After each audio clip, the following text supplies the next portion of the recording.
రాజు అనేవాళ్ళు ఈ రోజు వరకు ఈ ప్రపంచంలో ఏలిన ప్రతి రాజు కూడా చూడండి, ప్రతి ఒక్క రాజు ఈరోజు దేవుళ్ళుగా మారిన రాజులు ఉన్నారు.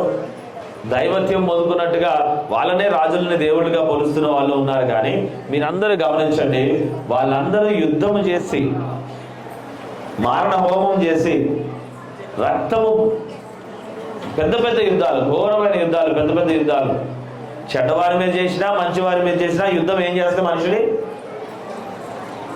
బాధ కలిగిస్తా లేదా? కలిగిస్తా లేదమ్మా? ఎవరైనా ఒక ప్రాణం పోతే వాడు చెడ్డోడైనా వాడి కుటుంబంలో అందరూ బాధపడతారా, సంతోషపడతారా? వినపడలా?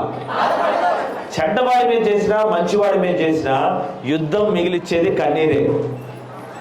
యేసుక్రీస్తు ప్రభువారు యుద్ధాన్ని ఇష్టపడలా, ప్రేమను ఇష్టపడినాడు. గట్టిగా దేవుడు, ఆయన చేసిన యుద్ధము త్యాగం. ఆయన చేసిన యుద్ధం పేరేంటి?